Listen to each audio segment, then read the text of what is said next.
Deus abençoe a sua vida. Que prazer poder entrar hoje em sua casa, levando uma palavra de Deus ao seu coração. Palavra esta que está na primeira epístola do apóstolo Pedro, no capítulo 2.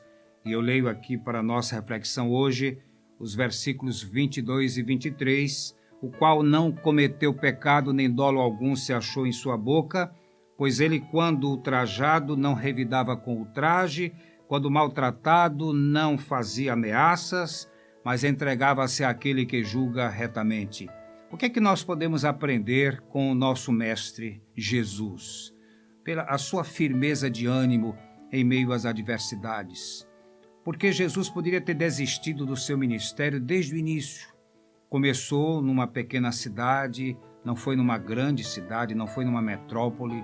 As pessoas que ele chamou para serem seus primeiros discípulos não tinham sido convocadas pelos rabinos da época, eram pescadores, homens iletrados. Um deles era coletor de impostos, publicano, havia um zelote, depois até um de Iscariotes, da cidade de Iscariotes, que veio atraí-lo, discípulos que eram da Galileia. E Jesus poderia ter desanimado desde o início com aqueles discípulos, aqueles homens rudes, egoístas, que ficavam disputando a primazia, e houve uma discussão entre eles, registrado no Evangelho de Lucas. Eles queriam saber quem era o maior entre eles, e Jesus então mostrou para eles que o maior é aquele que serve.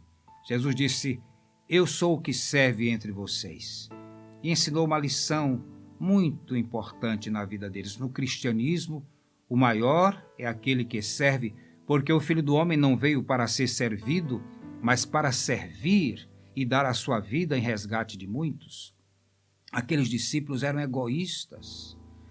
Eles estavam pensando em si, nos primeiros lugares, quem deveria sentar à direita de Jesus.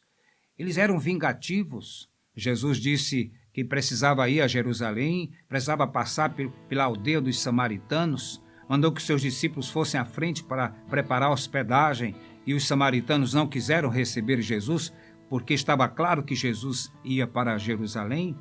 E por causa disso, os dois irmãos, Tiago e João, pediram que viesse fogo do céu para consumir aqueles samaritanos vingativos.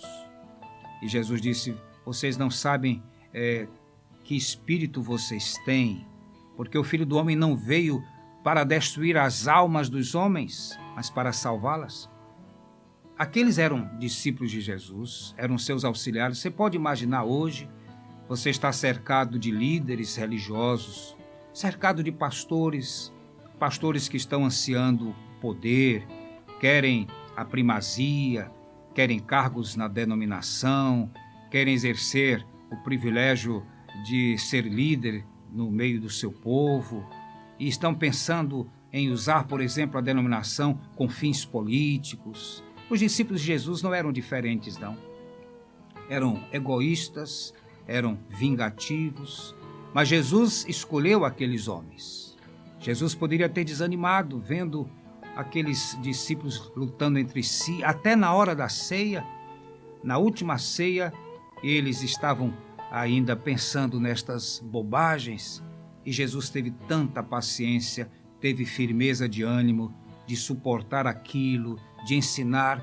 Os discípulos muitas vezes não entenderam a mensagem de Jesus, não compreendiam a mensagem. Você pode imaginar um líder que passa tanto tempo na igreja, pregando, ensinando na escola bíblica dominical, e parece que seus congregados não estão entendendo aquele ensino. O líder fica desanimado, ele pensa logo em sair, deixar a igreja, ir para uma outra igreja, mas Jesus não fez isso. Havia firmeza de ânimo em Jesus. E nós precisamos aprender com Jesus a ser assim também. Que Deus nos abençoe. Amém.